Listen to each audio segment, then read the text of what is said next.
Bismillahirrahmanirrahim. Assalamu alaikum. Dear students, we were discussing comparison and contrast. इसकी definition पढ़ी हमने और कंपैरिजन कंट्रास्ट को कैसे यूज़ किया जाता है ये हमने पढ़ा लास्ट लेक्चर्स में।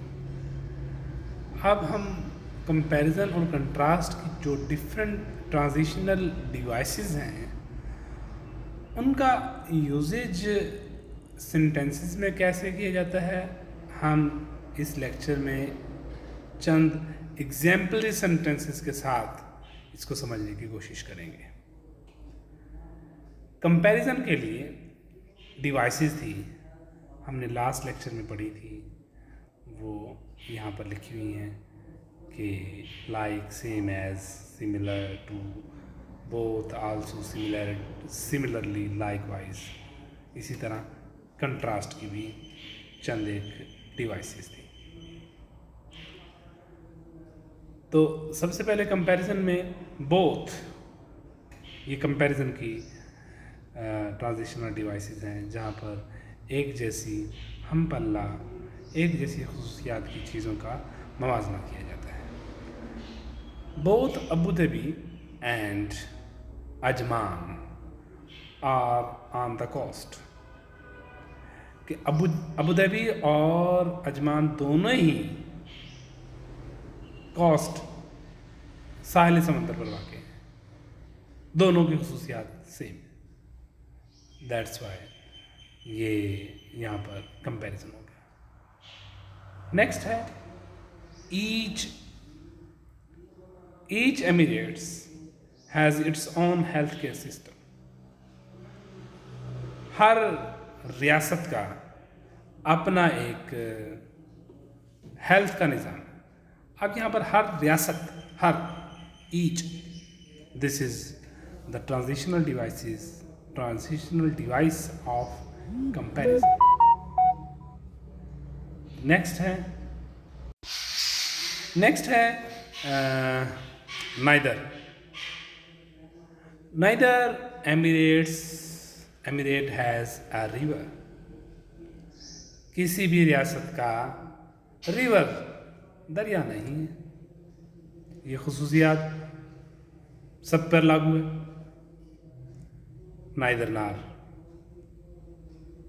नाइदर अबू धाबी नार अजमान हैज़ हाई माउंटेन्स। ना तो अबू धाबी में और ना ही अजमान में बुलंद बाला पहाड़ियाँ हैं। नाइदर और नार दोनों ही एक ट्रांजिशनल डिवाइस है। हम इसको एक में कंसीडर करेंगे क्योंकि नार अकेला नहीं आ सकता, ये नाइदर के साथ ही आता है। इसी तरह आइदर आर, तो वो भी दोनों पेयर बनते हैं, उनका इकट्ठा आता है, वो यूज़ किया जाता है। आर वैसे अलग यूज़ भी हो जाता है लेकिन वहाँ मीनिंग और रहता है। यहाँ आइदर आर में मीनिंग और है, खैर वो एक अलग बहस है।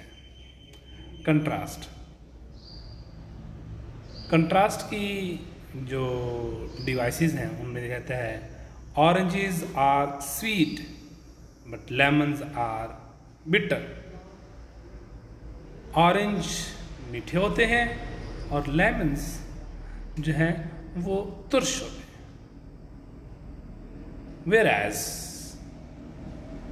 European mostly eat potatoes, whereas Asian mostly eat rice. तो यहाँ पर उसने whereas का यूज़ कर दिया। In contrast to, most Italians are Catholic. In contrast to Thais who are Buddhist. Catholic एक ईसाइयों का एक फ़िरका है, ईसाई कह लें आप उनको, ज़्यादातर इटालियंस, और थाइस जो हैं उनके बारे में कहता है कि वो बुद्धिस्ट हैं, बुद्ध मज़हब को मानने वाले हैं। तो ये दोनों मज़ाहिब उलट उसने यूज़ कर दिए, एक दूसरे के बिल्कुल मुख्तलिफ हैं, लिहाजा कंट्रास्ट हो गया। As opposed to British motorist drive on left. British वाले लेफ़्ट साइड पर ड्राइव करते हैं as opposed to Pakistanis who drive on the right.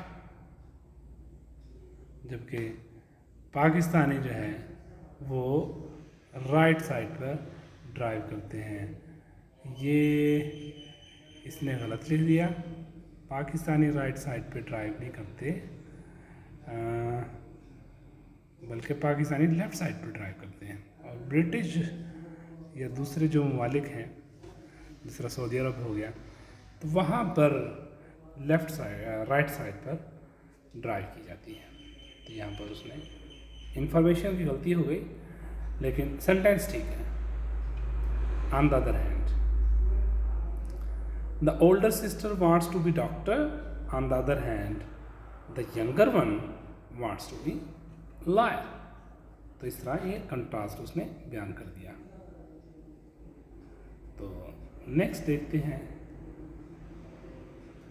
Next यहाँ पर वो हमसे पूछता है कि use appropriate transitions to show the contrasting relationship in the following pairs of sentences. यहाँ पर पहला सेंटेंस बयान करता है कि शगुफ्ता loves cats.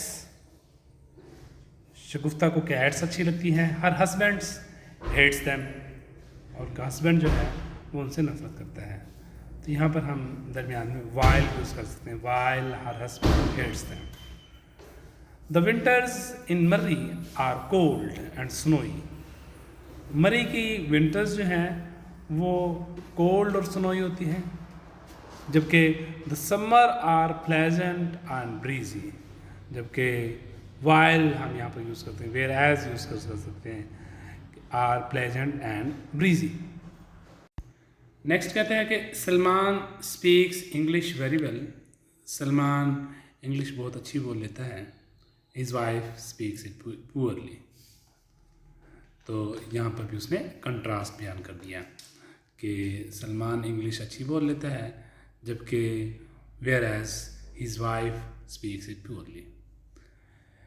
Allama Iqbal Open University is located in Islamabad. Islamabad में वाक़ है। हम यहाँ पर ऑन द अदर हैंड भी यूज़ कर सकते हैं, वाइल भी यूज़ कर सकते हैं, वेयर एज भी यूज़ कर सकते हैं। Whereas Fatima Jinnah Women University is in Rawalpindi. Most of the Earth's surface is covered by water. The surface of Moon, on the other hand, the surface of the Moon is entirely dry. Bobby weighs 150 pounds. Bobby का weight 150 pound है. His friend Jetty weighs 200 pounds, while his friend Jetty weighs 200 pounds. तो इस तरह यहाँ उसने contrast बयान किया गया है। तो नेक्स्ट कहता है कि एक पैराग्राफ है, उस पैराग्राफ में जाहिर किया गया है एरोप्लेन और हेलीकॉप्टर के दरमियान डिफरेंसेस दिखाए गए हैं कि हेलीकॉप्टर और एरोप्लेन में क्या फ़र्क है। तो वहाँ पर कहता है कि कंट्रास्ट और कंपैरिजन दोनों चीज़ें वहाँ पर आ जाएंगी, और उनके शेप में क्या सिमिलैरिटी है, क्या डिफरेंस है, डिज़ाइन में, स्पीड में, डायरेक्शन में। तो इस तरह यहाँ एग्जाम्पल के साथ कंपैरिजन और कंट्रास्ट को ही वाज़े करना उसका मकसद है। तो ये एक पैराग्राफ है। इस पैराग्राफ में एरोप्लेन्स और हेलीकॉप्टर के बारे में बात की बयान की गई है।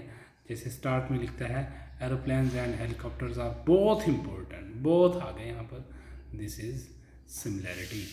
तो यहाँ पर कंपैरिजन आ गया, और ये कंपैरिजन की जो डिवाइस उसने यूज़ किया है वो है बोथ, और आगे उसने बट देयर आर, अब यहाँ पर उसने कंट्रास्ट बयान कर दिया। तो ये कंट्रास्ट की डिवाइस उसने साथ यूज़ कर दी। तो इस तरह ये पूरे पैराग्राफ को हम देखेंगे, इस पूरे पैराग्राफ में हमें कंट्रास्ट कंपैरिजन नज़र आता चला जाएगा। तो ये देखें अभी पैराग्राफ चल रहा है।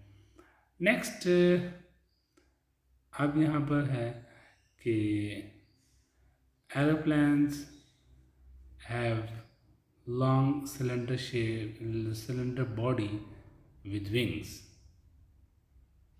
अच्छा जी, ये तो थी एरोप्लेन की खसूसियत। हेलीकॉप्टर की क्या खसूसियत है वो आपने यहाँ मेंशन करनी है, और दरमियान में ट्रांजिशन डिवाइस कौन सी आएगी वो दरमियान में मेंशन करनी है। तो इस तरह एरोप्लेन्स की जितनी खसूसियात थी वो ये लिखी हुई हैं, उनके मुकाबले में हेलीकॉप्टर की क्या खसूसियत हैं वो खाली जगह में लिखनी है, और दरमियान में ट्रांजिशनल डिवाइस कौन सी आएगी वो आपने मेंशन करनी है। तो आपके असाइनमेंट एक तो ये है, आपने इस पैराग्राफ में, हेलीकॉप्टर वाले पैराग्राफ में आपकी जो पैराग्राफ यूज़, जो सेंटेंस यूज़ हुए कंपैरिजन के हैं या कंट्रास्ट के हैं वो मेंशन करने हैं, और इसके साथ साथ डिवाइस कौन सी यूज़ हुई है ये मेंशन करनी है, और फिर ये कॉलम्स में उसने जो खसूसियात लिखी हैं ये आपने मेंशन करनी है। तो नेक्स्ट कंपैरिजन के बारे में कहता है, कंपैरिजन ऐसे is an essay in which you emphasise the similarity, जहाँ पर आप सिमिलैरिटीज़ पर ज़्यादा जोर दे रहे होते हैं। A contrast essay is an essay in which you emphasise the difference, जिसमें आप डिफरेंसेस पर जोर दे रहे होते हैं। तो इस तरह ये पैराग्राफ हमारा ख़त्म हुआ। तो नेक्स्ट एक्सरसाइज नंबर 3 है। इसमें एक्सरसाइज नंबर 3 में ये जुमला लिखा हुआ है, और your eyes, ears and nose help you obtain information obtain करने में तीनों ही आपकी मदद करते हैं। तो ये कंट्रास्ट है, कंपैरिजन है, आपने इसको भी, ये भी आपकी असाइनमेंट है। We see with our eyes, तो इस तरह ये आगे जुमले जितने भी लिखे हुए हैं कंपैरिजन और कंट्रास्ट का इसमें से चूज़ करना है कि क्या है, तो ये आपने करना है। अच्छा, नेक्स्ट है कि एक्सरसाइज नंबर 4। तो यूँ एक्सरसाइज नंबर 4 से 7 तक उसने, यहाँ ये 7 है, यहाँ तक ये टॉपिक मुश्तमिल है। नेक्स्ट आगे नया टॉपिक है काज एंड इफेक्ट, इसको हम नए लेक्चर में डिस्कस करेंगे। तो यहाँ तक आपने इसको जो है पढ़ना है, ये आपकी असाइनमेंट है। इसमें आपने कंपैरिजन और कंट्रास्ट को अच्छे तरीके से अंडरस्टैंड करना है, और इस तरीके से अंडरस्टैंड करना है कि आपको बिल्कुल इसकी समझ आ जाए, कोई भी इसमें कसर बाकी न रहे।